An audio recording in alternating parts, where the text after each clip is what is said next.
تو اکبر الدین اویسی اور حیدرآباد کی مجلس جیسی اس مجلس کو یہاں بنانے آیا ہوں اور اکبر اویسی جیسے کام کرنے والوں کو پیدا کرنے کے لیے آیا.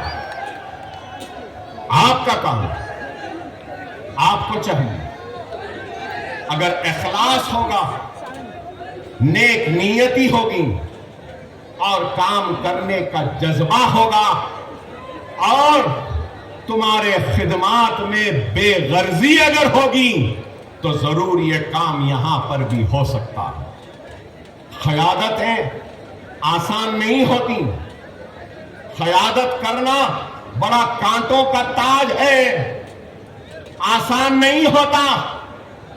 اگر قیادت کرنا ہے تو پہلے بے غرض بنو, مخلص بنو, محسن بنو, درد کو سمجھنے والا بنو اور غریب کی تکلیف کو سمجھنے والا بنو, تو جب جا کر تم کامیاب ہوگے اور کچھ کر سکو گے.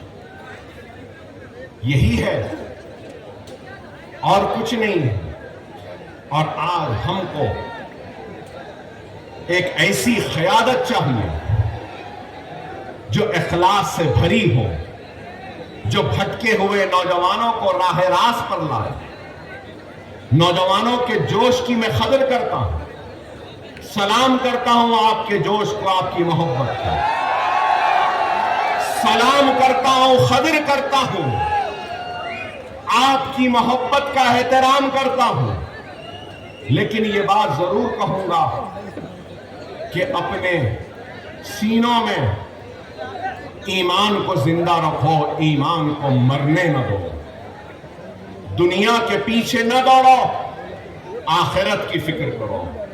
یہ دنیا فانی ہے, یہ دنیا حسین ہے, دنیا جمیل ہے, دنیا خوبصورت ہے, لیکن یاد رکھو یہ دنیا ختم ہونے والی ہے. کسی کو آگے تو کسی کو پیچھے, ہم سب کو دنیا کو چھوڑ کر جانا ہے, اللہ کو منہ دکھانا ہے. اور اللہ ہم سے پوچھے گا کہ تو نے کیا کیا ہے, تو اللہ کے سامنے حاضر ہوتے وقت کچھ تو ایسا کر لو جس سے کہ اللہ تم سے راضی ہو جائے, اللہ خوش ہو جائے اور تمہاری آخرت سنور جائے. ابھی آیا, لوگوں نے کہا شیر آیا, شیر آیا. نہیں میرے بھائی, میں کوئی شیر ویر نہیں ہوں, نہ ہی مجھے شیر بننے کا شوق ہے. میں نہیں ہوں, میں شیر نہیں ہوں, میں انسان ہوں. اور میں اپنے آقا محمد مصطفیٰ صلی اللہ علیہ وسلم کے غلاموں کے غلاموں کے غلاموں کے غلاموں کے غلاموں کے غلام ہوں. میں شیر نہیں ہوں, مگر یہ ضرور ہے میں تم کو شیر بنانے آیا ہوں. شیر بننا ہے, شیر بننا ہے, شیر بننا ہے, اپنے حق کے لیے لڑنا ہے, انصاف کے لیے لڑنا ہے. تو آسان ہے, آسان ہے. کیا ہے بولوں, بولوں کیا ہے؟ عمل کرو گے, وعدہ ہے, وعدہ ہے, کرو گے. نماز کے پابند بن جاؤ, قرآن کو پڑھو, سنت رسول اللہ پہ عمل کرو, یتیموں کے سر پر ہاتھ رکھو, بیواؤں کی مدد کرو, ظلم کے خلاف آواز بلند کرو, اپنے گناہوں سے توبہ کرتے ہوئے اپنے روٹھے ہوئے اللہ کو منا لو. تم شیر بن جاؤ گے اور اس شیر کے سامنے دنیا کی کوئی طاقت تم کو کمزور نہیں کر سکتی. یہ ہمارے ایمان کی طاقت. خدا را سمجھو, سمجھو یہ بات کو. جذباتی تقاریر میں نہیں کروں گا آج, میں صرف اپنی قوم کو سمجھانے آیا ہوں. اپنے وجود کو سمجھو, اپنے وجود کو سمجھو. اگر میں نے یہ سارے کوڑا روپیے کی بات کہی, اتنے پیسے مل رہے ہیں، حکومت نہیں دے رہی ہے، ٹھیک ہے، مجلس لڑکے مہاراشٹرا میں بھی لے گی جیسا تلنگانہ میں لی تھی، آپ بھیجو ہمارے نمائندوں کو، ہم لڑیں گے، مجبور کریں گے کہ وہ سب دیں جو تلنگانہ میں دیا جاتا، لیں گے۔ لیکن ہر کوئی کہتا ہے کہ مسلمان غریب ہے، بے شک غریب ہے، بے شک غریب ہے، پچھڑا ہوا ہے، پسماندہ ہے، سب سے پیچھے ہے، لیکن ہمارے پاس ایک بہت بڑی دولت ہے جو کسی کے پاس نہیں، اور وہ دولت ایمان کی دولت ہے، وہ طاقت کلمے کی طاقت ہے، لا الہ الا اللہ محمد الرسول اللہ۔ یہ بہت بڑی طاقت ہے۔ کئی علماء نے اپنی کتابوں میں لکھا ہے کہ اگر کوئی کلمہ پڑھ لے سچے دل سے تو لا الہ الا اللہ محمد رسول اللہ کلمہ پڑھتے پڑھتے سمندر کو بھی پار کر سکتا ہے۔ ارے یہ طاقت ہے، یہ طاقت ہے تمہارے پاس۔ ارے اس طاقت کو سمجھو، اپنی زندگیوں میں تبدیلی لاؤ، اپنے زندگیوں میں ایک تبدیلی لاؤ۔ خدا را یہ الیکشن تو آتے رہیں گے، جاتے رہیں گے، اپنے زندگیوں میں اصلاح لاؤ، گناہوں سے پرہیز کرو، حرام سے پرہیز کرو، نیکی کو اختیار کرو، مساجدوں کو آباد کرو۔ اگر مساجد آباد رہیں گی تو کوئی تمہارے مساجدوں پہ بری نظر اٹھانا کا سوچے گا بھی نہیں۔ ہم بے نمازی ہو گئے، مساجدیں ویران ہو گئی اور دشمن کی نظریں پڑھنے لگی۔ خدا را ان باتوں کو سمجھو۔ آج ملک کے حالات کیا ہیں مجھ سے بہتر آپ جانتے ہیں۔ ملک کہاں جا رہا ہے، کدھر جا رہا ہے، آپ بتائیے۔ اوقاف وقت امینڈمنٹ بل آیا، کیا ہے، گمراہ کیا جا رہا ہے۔ آج ساری توجہ کہاں ہے؟ ساری توجہ وقت بل پر ہے، سب لوگ اسی پہ لگے ہیں۔ مسلمانوں کے اوقاف کی زمین اتنی، مسلمانوں کی ایسی، مسلمانوں کی ویسی۔ ارے ہمارے وقت کی زمین ہماری ہے، ہمارے آبا و اجداد، ہمارے بڑوں نے، ہمارے بزرگوں نے وقت کیا ہے، ایک مقصد کے لیے وقت کیا ہے۔ تو یتیموں کے لیے، یسیروں کے لیے وقت کیا ہے، بیواؤں کے لیے وقت کیا ہے، بیماروں کے علاج کے لیے وقت کیا ہے، تو تعلیم کے لیے، بھی مقاصد کے لیے کیا ہے۔ لیکن آج ان کو فکر ہے تو وہ زمین چھیننے کی۔ آپ بتائیے، ہمارے ایمان کا ایک حصہ ہے وقت، اور آج وقت بل جو آیا ہے اس وقت بل میں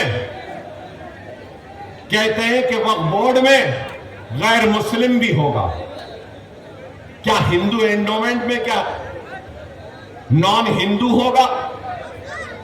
ارے ہندو کو معلوم کہ ہندو کی پوجا کیسے کی جاتی ہے، ہندو کو معلوم کہ منادر میں کس طریقے سے پوجا ہونی چاہیے، کیا کرنا چاہیے۔ ویسا ہی مسلمان کو معلوم کہ مسجد میں کیسا ہونا ہے، درگاہ میں کیسا ہونا ہے۔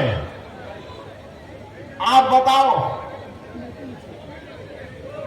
یہاں پہ ٹھہرے اور اس مجمع میں موجود میرے ہندو بھائیوں سے بھی میں پوچھوں گا، آپ کے مذہب کے بارے میں، یا میڈیا میں بھی ہندو بھائی ہوں گے، ان سے کہوں گا آپ کے ہندو مذہب کے بارے میں آپ بہتر جانیں گے یا مسلمان بہتر جانے گا؟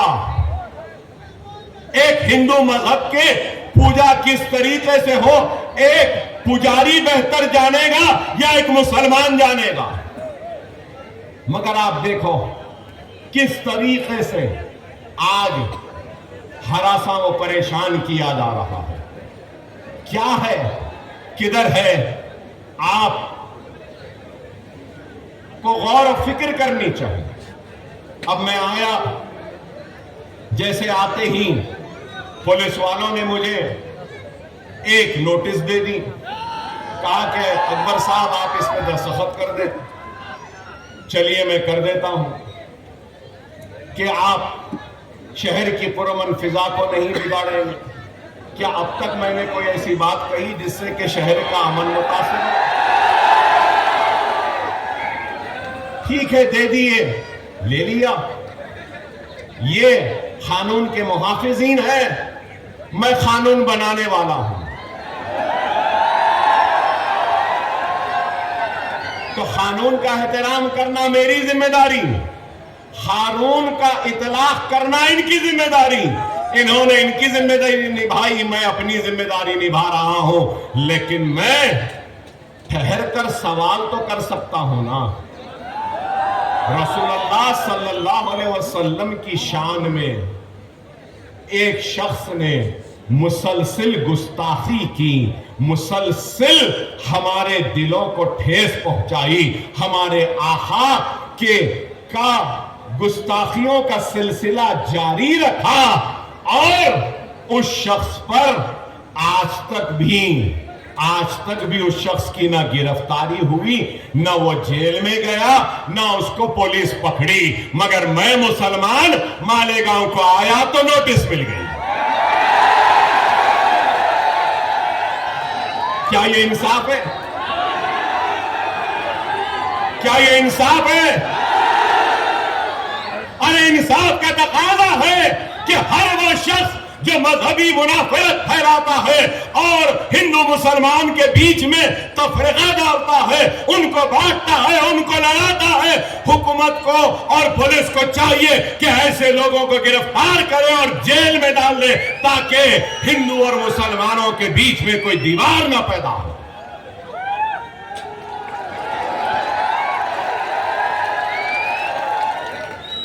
میں ایک بات کہنا چاہتا ہوں اور ایک مطالبہ کرنا چاہتا ہوں۔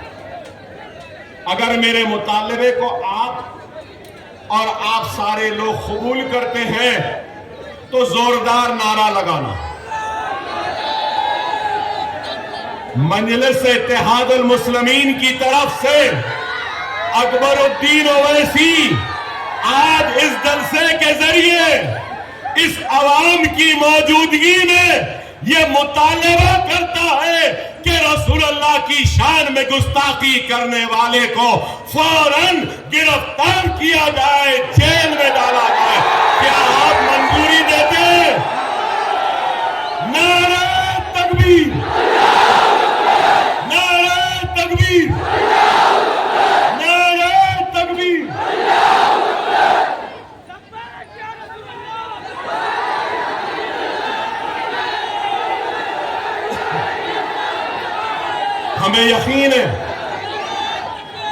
ہمیں یقین ہے کہ ملک کا قانون ضرور رسول اللہ کی شان میں گستاخی کرنے والے کو پکڑے گا۔ مجھے یقین ہے کہ جس طریقے سے یہ سچے بہادر جوان مرد پولیس والوں نے جو مجھے نوٹس دی ہے، یہی سچے جوان مرد ایماندار پولیس آفیسر اپنی ڈیوٹی کریں گے اور وہ گستاخ کو بھی پکڑ کر لائیں گے، مجھے یقین ہے۔ اب وقت بتائے گا، وقت فیصلہ کرے گا۔ ہم جانتے ہیں، اور پھر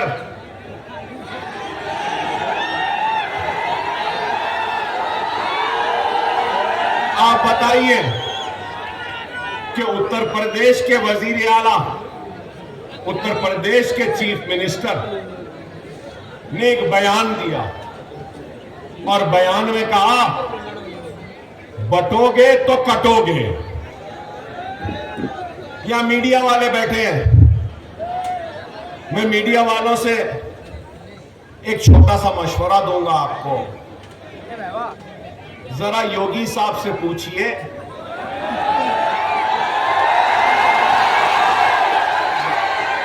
کہ یوگی صاحب نے کس کے بٹنے کی بات کی, کس کے کٹنے کی بات کی.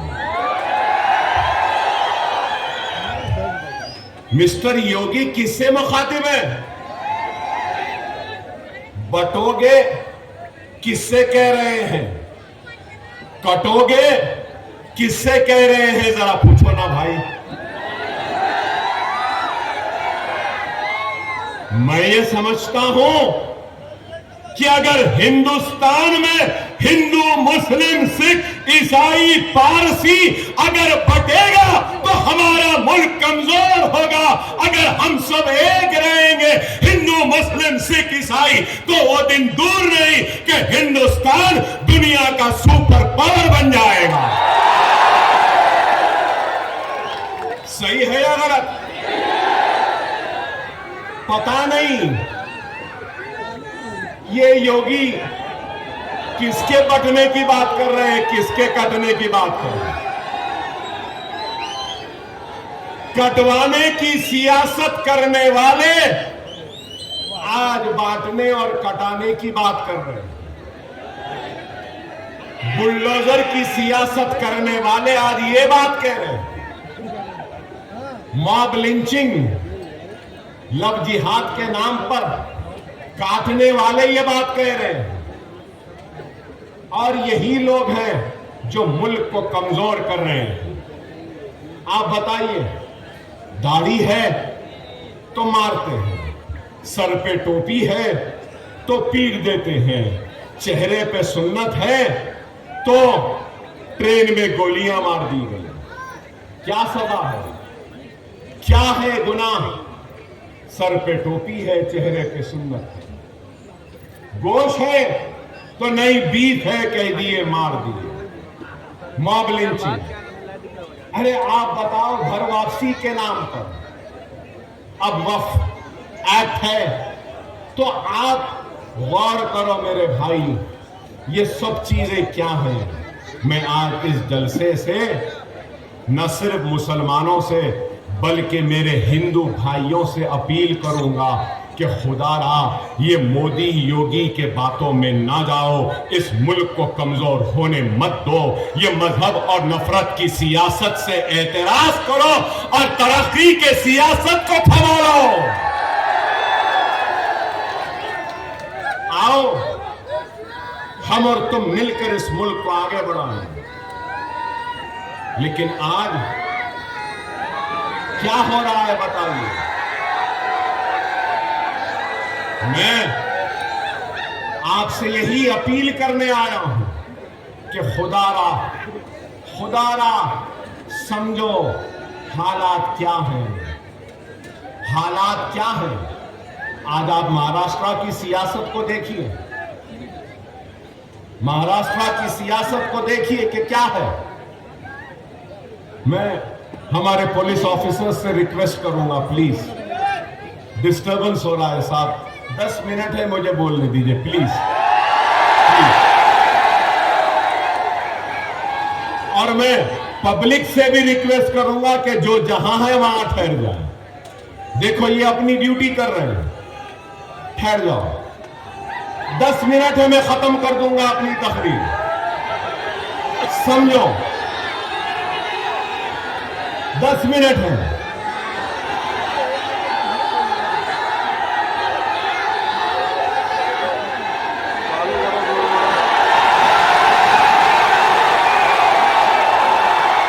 میں سمجھ گیا آپ کیا بول رہے ہیں, میں سمجھ گیا آپ کیا کہہ رہے ہیں. انشاءاللہ پھر آؤں گا اور پھر اس پر بھی بات کروں گا. مگر میں آپ سے یہ بات کہنا چاہ رہا تھا کہ آپ دیکھیے کہ کتنی پارٹیاں ہیں. آج سے 5 برس پہلے بی جے پی تھی, شیو سینا تھے, دونوں مل کر الیکشن لڑے. کانگریس تھی, این سی پی تھی, سماجوادی بھی تھی, مجلس بھی تھی. اور آج این سی پی کے 2, شیو سینا کے 2, اور اس کے بعد میں کانگریس بھی ہے, اس کے بعد سب ہے. الیکشن سے پہلے مسٹر مودی اور مسٹر ادھو ٹھاکرے مل کر الیکشن لڑے نا. الیکشن کے بعد مسٹر ٹھاکرے الگ ہو گئے, مسٹر مودی الگ ہو گئے, اور مسٹر ٹھاکرے مسٹر پوار سے مل لی, اور مسٹر ٹھاکرے اس کے بعد میں پھر مسٹر راہل گاندھی سے بھی مل لیے نا. ایک سیاسی جماعت آتی ہے تو اس کی ایک آئیڈیالوجی ہوتی ہے, ایک اس کی سوچ ہوتی ہے, فکر ہوتی ہے. ٹھیک ہے, میں آئیڈیالوجی سے اتفاق نہیں کرتا. کسی کی ہندوتوا کی آئیڈیالوجی, کسی کی سوشلزم کی آئیڈیالوجی, کسی کی سیکولرزم کی آئیڈیالوجی, کسی کی کیپٹلزم کی آئیڈیالوجی. کیا اس بات سے کوئی انکار کر سکتے ہیں کہ بال ٹھاکرے, ادھو ٹھاکرے اور شیو سینا کی آئیڈیالوجی ہندوتوا کی ہے یا نہیں؟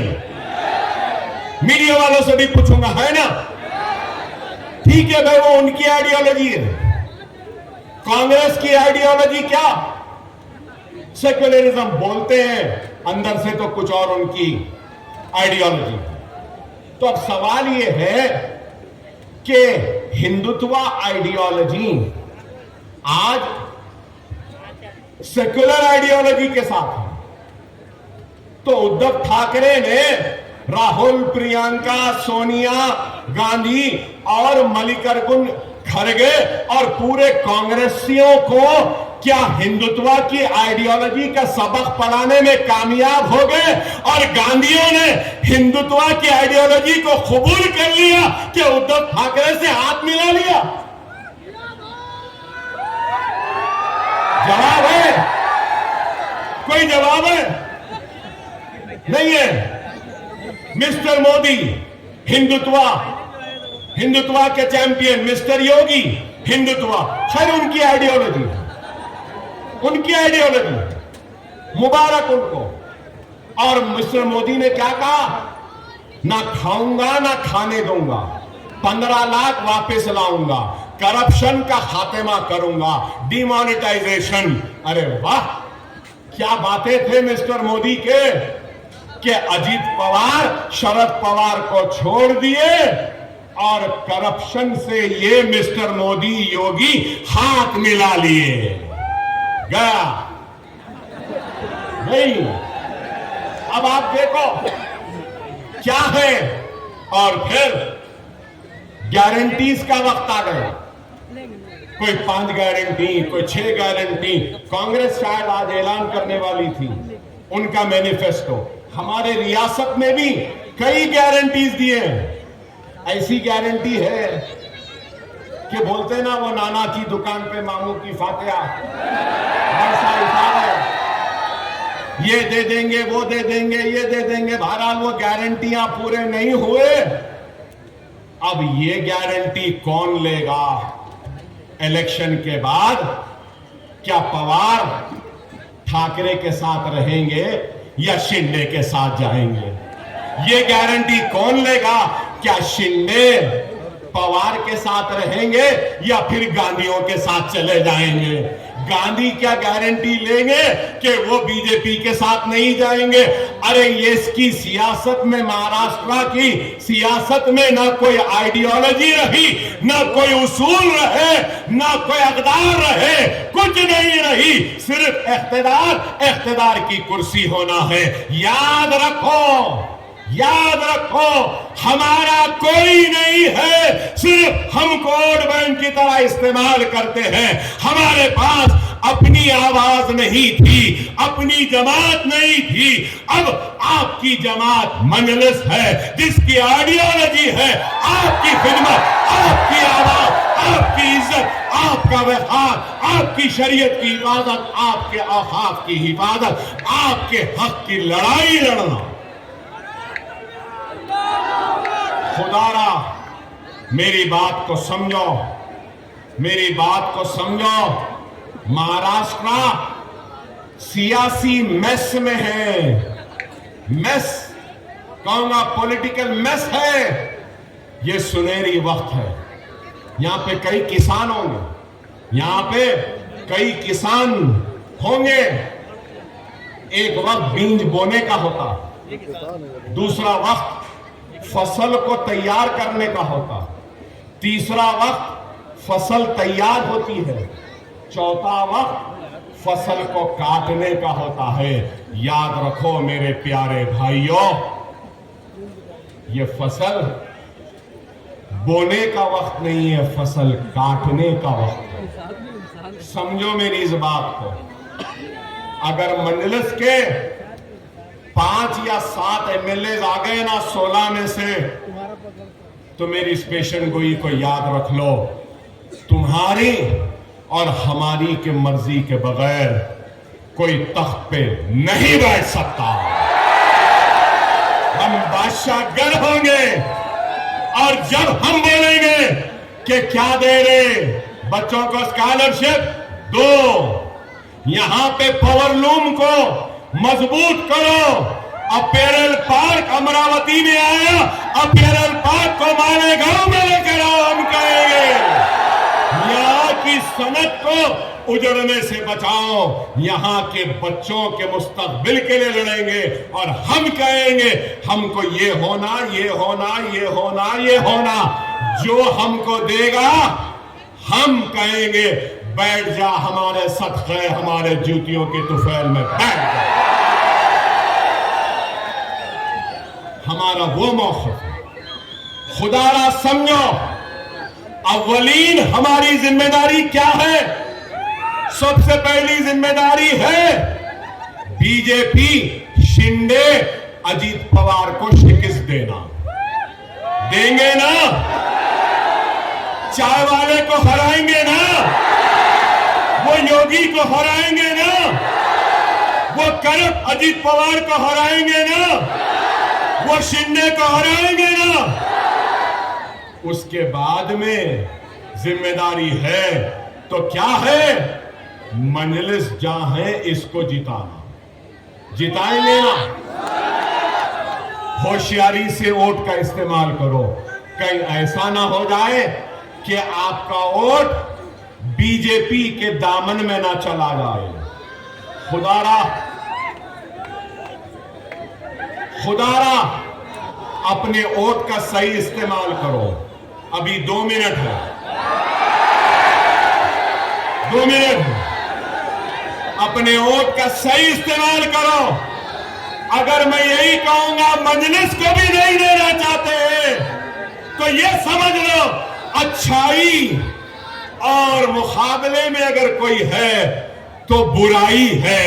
اپنے ووٹ کو اچھائی کے لیے استعمال کرو، اپنے ووٹ کو خوشحالی کے لیے استعمال کرو، اپنے ووٹ کو نشہ مکت مالیگاؤں بنانے کے لیے استعمال کرو، اپنے ووٹ کو ظالموں کے خلاف استعمال کرو، اپنے ووٹ کو ان لوگوں کے حق میں استعمال کرو جو آپ کی آواز بنتے ہیں۔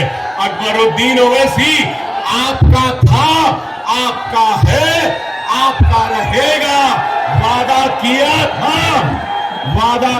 تھا اسکول بناؤں گا، انشاءاللہ تعالی اسکول ضرور بنے گا، یہ میرا وعدہ ہے۔ آسمان میں 20 تاریخ کو صرف پتنگ پتنگ پتنگ پتنگ رہے گی۔ نعرہ تکبیر، نعرہ تکبیر، نعرہ تکبیر۔ ہندوستان، ہندوستان، مجلس اتحاد المسلمین، پتنگ پتنگ پتنگ پتنگ پتنگ رہے گی، پتنگ رہے گی۔